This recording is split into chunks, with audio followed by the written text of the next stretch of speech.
Hello everyone and welcome to our Shaman card review for the Boomsday Project. Pandemonia and I are going to be rating the cards on a 1 to 5 scale. Just going to go over that scale for those that haven't heard it yet. 1, trash and playable cards like Duskfall and Naviana. 2, your fringe playable or niche tech cards like Dire Frenzy or Mossy Horror. 3 are your cards that are playable in some decks like Life Drinker. 4 are your cards that are staples in multiple decks like Houndmaster Shore. And 5 are your cards that are either are meta defining either by defining their own archetype, which is relevant in the meta, or by just being in a lot of decks. A good example of the former is Shudderwock, and obviously its effect on generating the Shudderwock Shaman archetype, which has been pretty relevant in the meta. So, speaking of Shaman, we are going to be looking at the Stormbringer first. So the Stormbringer 7 mana legendary spell, transform your minions into random legendary minions. So how good is this, Pandemonia? So yeah, I think this is absolute trash. 7. I mean, so the thing is, much like Evolve, you kind of need a board for this to be good. Yeah. And the problem is, if you have a board where Stormbringer is good, you're probably just winning, and like a card like Bloodlust would probably won you the game anyway. Yeah. Not to mention that there are enough bad legendaries that you literally need a board full of really, like, whether it's your totems or like crappy 1/1s for this to really get good. Yeah. I think so someone did the stats, and I think the average attack type, it's about 4.5 attack and about 5.4 health. So you're on average going to get like about a 4.445, which I mean means that your starting value needs to be quite low. But yeah, 7 mana. Yeah. I think this is basically unplayable. I mean, Bad throw. unlike cards like Evolve, you can't play this in the same turn that you play it. That you play your minions out. There's no synergy like with Doppelgangster Evolve. So that's a big issue. And secondly, as you said, you mentioned at the end there, Thrall is kind of just a better effect a lot of the time because the deviation on legendaries is really high from your like 1/1s and 1/2s all the way up to your 12/12s. So I really don't want to play this ever. I think it's a solid 1. Yeah, solid 1.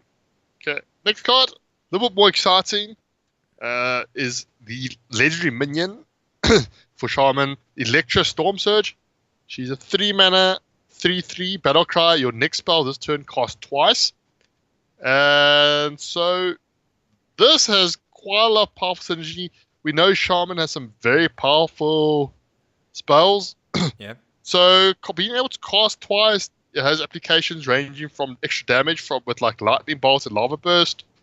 I mean, if you're playing Lightning Storm, it's extra clear. It's essentially a Flame Strike. Yeah.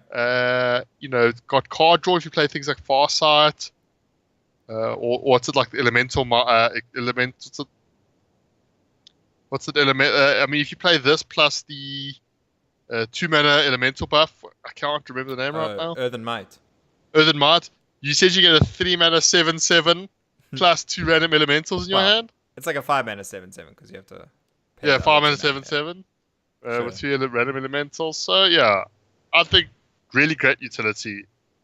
Yeah, I think Electro Storm Surge seems like it's very powerful in a lot of circumstances, and that's the key here.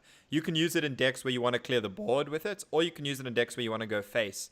I didn't really get around to building this, but I think that an aggro shaman might actually be reasonable with Electro Storm Surge. I mean, the one thing that sticks out to you is Electro Storm Surge plus Lava Burst for 10 damage to the face, and that's only 6 mana. Add in a Lightning Bolt, you get up to 16 already. And so if you're able to apply any early pressure, Electro Storm Surge can be very, very powerful. So I actually think Electro Storm Surge is a really solid 4.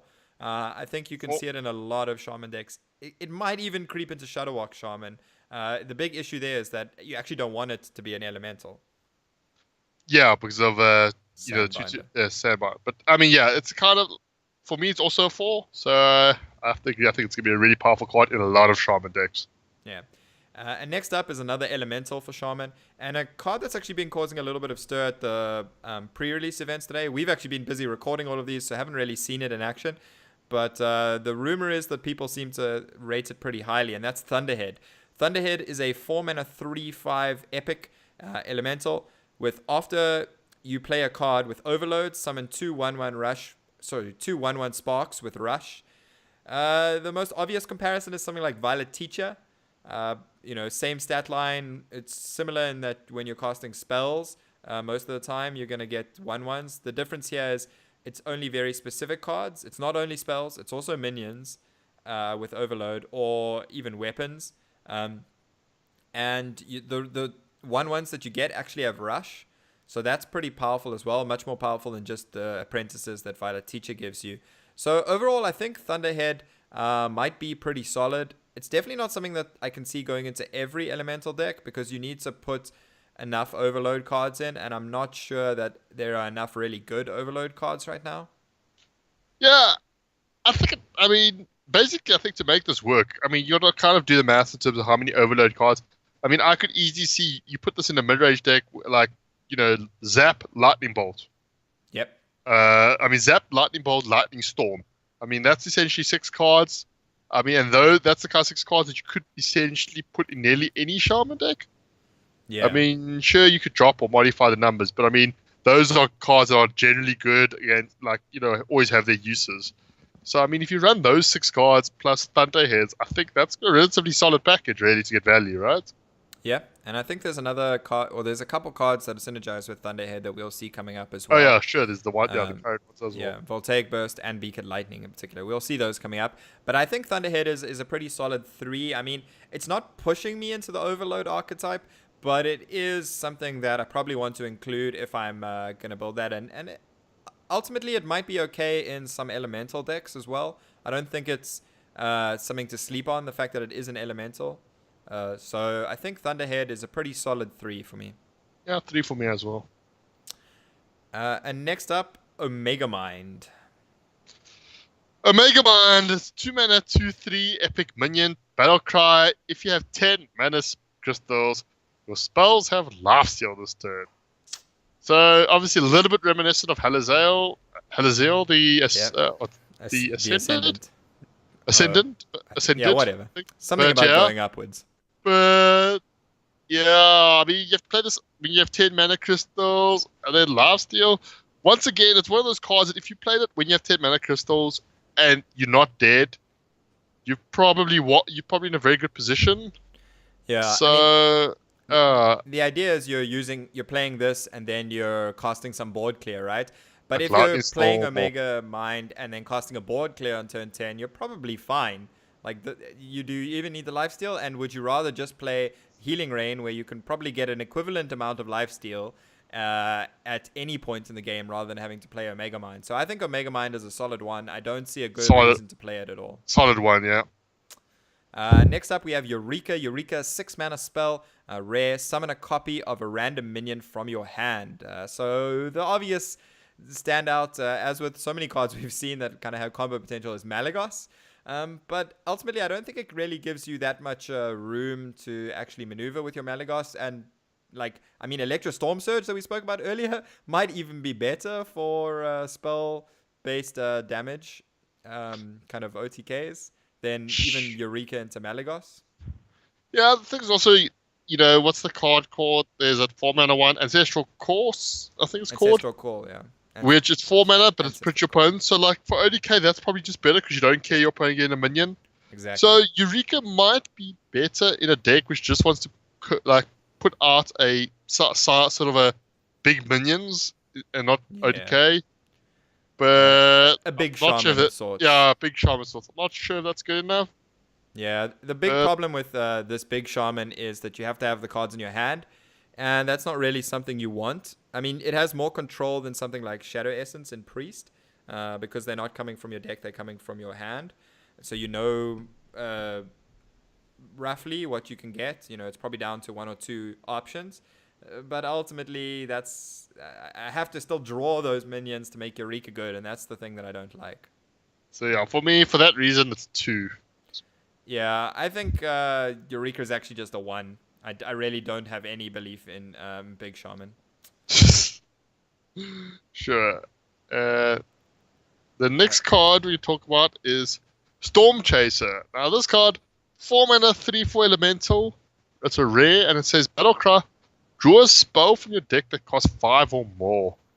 So 4 mana 3/4 with essentially draw a card.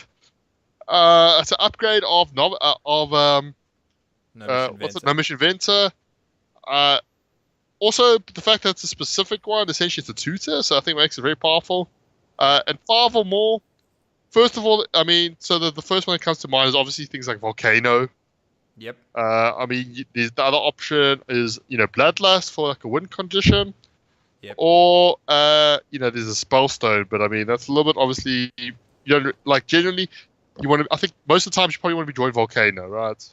Yeah, I mean, we'll see a deck coming up that has some other synergies with it, but I think most of the time this is just something that you're happy to play as a one-of in Shadowwalk Shaman, because you don't want to play 2 once again, because you might just, if you draw any of your volcanoes naturally, then the draw effect becomes worse, and obviously the more elementals you put in your deck, the worse the sandbinders become as well. So I think it's pretty solid to put as a one-of in Shadowwalk Shaman. In the scenario where you draw both your volcanoes before Storm Chaser, you're probably going to win anyway, so it doesn't matter. Yeah, I guess the guest deck, you're probably happy. Yeah, so I think Storm Chaser is really solid for Shadowwalk Shaman, and I think it's actually pretty decent in a number of other Shaman decks. I'm not so sold on the Bloodlust thing. I think it's very powerful to be able to draw Bloodlust on demand like that, but playing a 4-mana 3/4 in a deck where you want to actively have the board and go wide on it seems a tough ask. So that's the one concern I have there. But if this is your one anti-tempo play in order just to fest your Bloodlust, then maybe it works out fine. Yeah, so for me, Storm Chaser, I think we have a solid 3. Yeah. As I said, I think a one-of in Shadowwalk Shaman, and that's the main thing that makes me want to give it a 3. So next up, Voltaic Burst. This is one of the cards that we kind of hinted at can synergize with Thunderhead, although not quite the best one of this set, I think. And Voltaic Burst is a 1-mana rare spell. Summon 2 1/1 sparks with Rush, and this spell has Overload 1. So, I mean, if we look at it as effectively 2 mana for 2 1/1s with Rush, I'm not super sold on that, personally. Yeah, I don't know. Like, I think the sort of early, early removal options can help, like Shaman that, like, stabilize in terms of making sure it doesn't get. Because I mean, the problem is now, ever since we don't have cards like Tunnel Trog or Totem Golem, like, I feel like a lot of times Shaman doesn't really have that fantastic early game. I mean, even Shaman is doing alright, but I think like this could help you, against early aggro. This might help. Yeah, I don't know. I think that this card is bad unless you can find a way to use the Overload to your advantage. And that's pretty much just Thunderhead, kind of maybe the Overload Shaman deck, although I don't think it makes the cut there. And if you can use it with like the Unstable Element, I think it is, the 3-mana 2/4. But most of the time, I actually think Voltaic Burst is pretty bad. Something that is only useful in very specific metas, and compared to the other card in this expansion, Beacon Lightning, I just will never want to play Voltaic Burst, I think, so I'm going to give it a 1. I'm going to give it a 2 because I still think it has some narrow applications. Okay. And next card we got is 2 mana 2/2 elemental menacing Nimbus. It's common. Battle cry, add a random elemental to your hand. So this is a kind of great value card because you get it's 2 mana 2/2. You get a random elemental. Obviously the sort of problem with this is it's a 2 mana 2/2, which is obviously not great. And then the question is, you kind of have to then look at the stats and look at how good are the elementals. I think a while ago did some basic stats, and I think worked out about 40% of them are decent. Yeah. That was before we had the full set from. Sure. Sure. So I mean, some things I think we didn't know about, like Storm Chaser, for instance. Some of those are pretty good though, so like it's probably made it a lot bit better. Yeah, in terms of your average, it's probably gotten a little bit better. I think it's definitely a low tempo card, and that's the big issue for me, especially in even Shaman.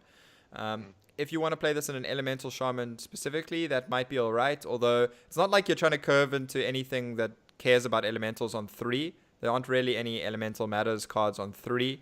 So it doesn't kind of naturally fit that curve. And I think most of the time you don't really want to play Menacing Nimbus in a deck that is focused on curving. But as you say, it can be a decent value card, and Shamans sometimes struggle to draw, so it might see some play for that reason. But ultimately, I'm just going to give it a 2. Yeah, I'm also going to give it a 2 for the same. Okay, and then next up we have another Elemental Matters card, Elementary Reaction, card with a great name. 2 mana common spell, draw a card, copy it if you played an elemental last turn. So we've seen Earthen Might that cared about whether you played the card on an elemental. This one, an elemental, a draw card for Shaman. As we were just saying, they're a little bit low on draw cards, and Elementary Reaction allows you to copy that card, which is sometimes worse than drawing 2. But a lot of the times can be relatively similar to just drawing 2 cards. So I know you like drawing cards, Pandemonia. How much do you want to play this in your elemental decks? I really like it. I mean, it's basically like a Mimic Pod, right? It's like a Shaman Mimic Pod in a way, I think. I think it's worse because you don't have like prep and stuff, and honestly, and also you have to. It's dependent on the elemental. It's and you have to play elementals, and if you're playing elementals, it's worse than just drawing rogue cards with Mimic Pod. No, sure, but like that's kind of the card I look at it. So sure, I think it's pretty decent. It gives you a bit of extra gas, and obviously, I mean, if you play the Elemental Shaman, there's quite a lot of good cards that you can get extra copies of. I mean, the ones come extra Servant of Kalimosses, extra Fire Elementals or Blaze Callers. Yeah, there's extra quite Kalimosses. a bit. Extra Kalimosses, sure. Like, I mean, if you're playing like Lightning Storm or Lightning Bolt, so I think there's quite a lot of decent cards that when you get more copies, you're not going to be sad of.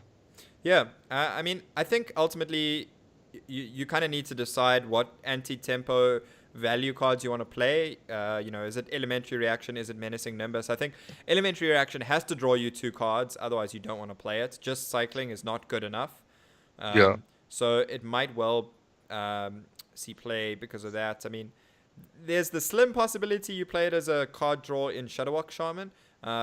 If we have like an increasing number of elementals, with Storm Chaser, the Glacial Shards, maybe you can play it, but I think that list is a little bit too tight to fit it. So I think Elementary Action will probably just see Fringe play. So I'm going to give it a 2.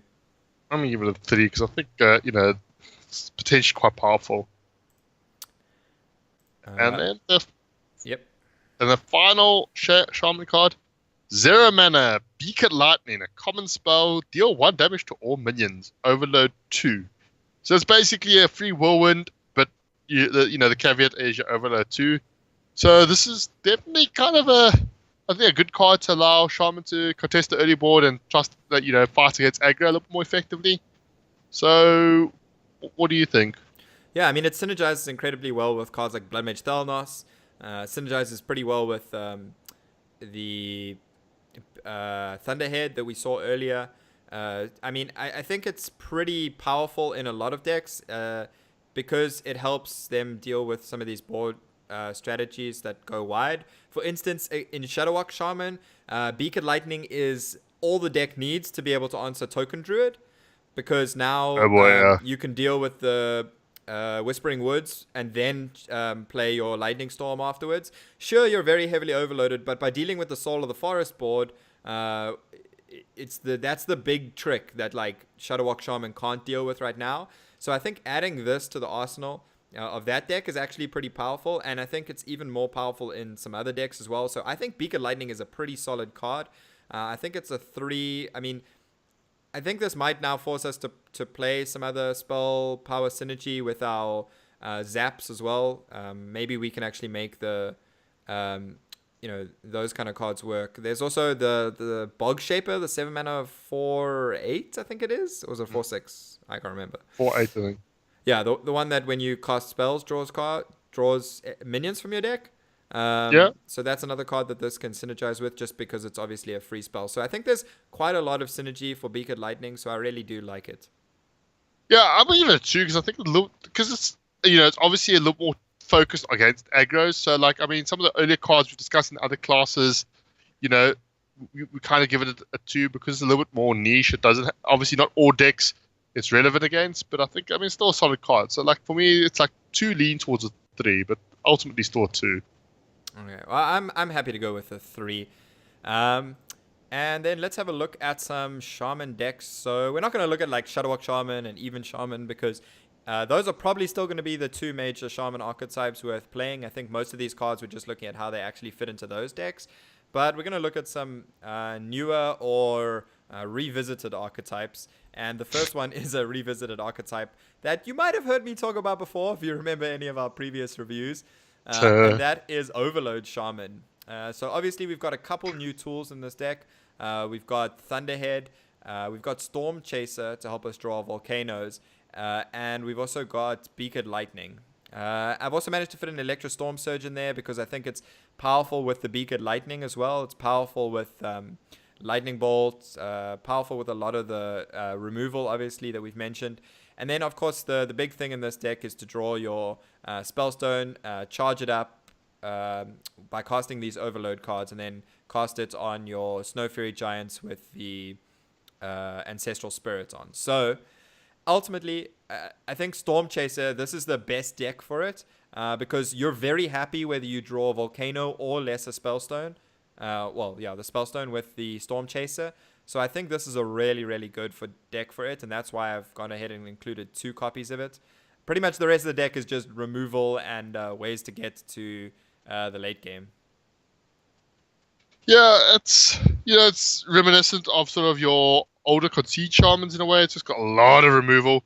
Also, Earth Elemental, still solid, still a massive war that offers, a lot of resistance. Yeah. I mean, it all comes down to like if Spell Breakers are popular, then obviously I think Earth Elemental becomes quite a bit worse. Yeah, I agree. Earth Elemental is probably one of the first cards I'm happy to cut from this deck.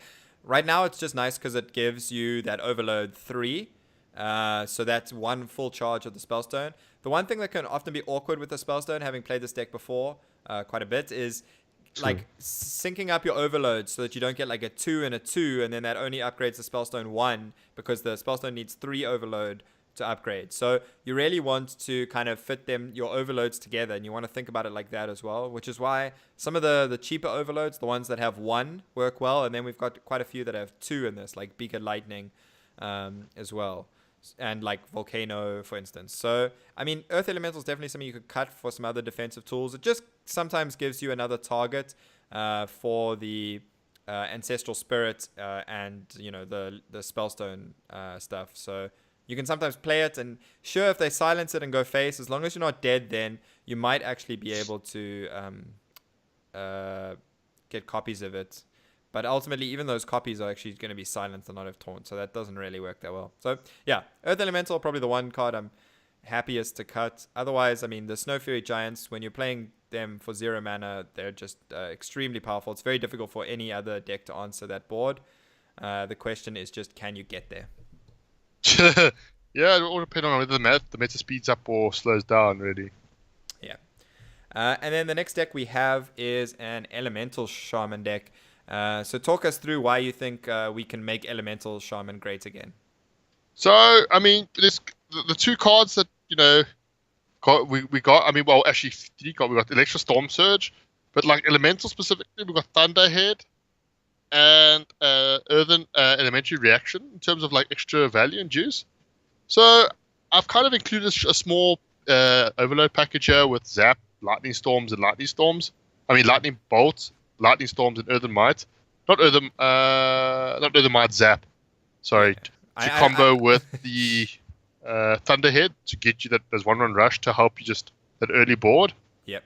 I'm not sure. Like I've got Unbound Elemental. I'm not sure it's a 3-mana 2/4 that gets the synergy from the Lightning, the Overload as well. But then we've got our classic sort of elementals: Firefly, Fireplume Phoenix, Serve of Kalamos, and Blazecaller, and Fire Elementals. So kind of just solid, decent minions, and you're gonna outvalue your opponent, I think. Yeah. I mean, I'm not so sold on Elemental Shaman really being that great in the following meta. I think I'd still rather play Shadowwalk Shaman most of the time, or even Shaman.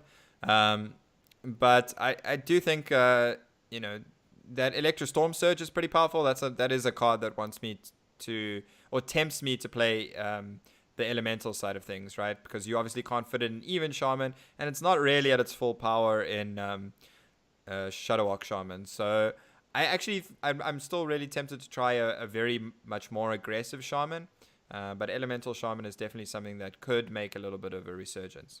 Yeah, So and a bit overall, more diversity as well. yep. So overall, how do you think that leaves shaman in the Boomsday meta? I think Shadowwalk and even Shaman will still be okay, even if these sort of newer decks won't become a thing. I Yeah. think they're like literally. I think just Electra Storm Surge might just help those decks. Electra Storm Surge as well as the Thunderhead might just help those decks become just a little bit better. So I think Shaman's in a relatively good place. Probably top half of classes, I think. Yeah, I think Shaman is in a pretty solid place as well. I mean, uh, Shadowwalk Shaman is probably going to get better, especially with the Beaked Lightning. I think that actually helps it address some of its weaknesses from before. Yeah. We might even see it play like Thelnos and cut the Keleseth stuff, but I'm not sure that that's enough reason to cut Keleseth. To, So, yeah, I mean, I think that the deck is looking pretty decent. And even Shaman as well, it got a few tools, a few things that it can experiment with, which is obviously always good. With these decks where you restrict the number of cards you can play based on whether they even or odd mana cost, it's going to help a lot to just have more different options that you can mess around with. So I think Shaman is looking pretty bright. I'm going to try the Overload Shaman. I'm not that convinced it's good enough as a control deck yet, but it is a very, very heavy anti-aggro deck. And it's gotten a few more tools for that can definitely make it a little bit more consistent. So I'm going to try that out. And I'm actually thinking that the aggro shaman could be a little sneaky one there, just on the back of Electro Storm Surge and the incredible burn output you can get with that. Okay, so that is all we have for Shaman. Once again, you're probably sick and tired of me saying this by now, but make sure you comment in the comments if you have any feedback on Shaman or any of our deck lists. You can also like, share, subscribe, do all of that good stuff. You can find us on Twitter. You know where our Twitter handles are by now if you've watched the other videos. And thanks a lot for watching these videos, everyone. Really appreciate it. And we really do appreciate feedback as well. Cheerio. Sure.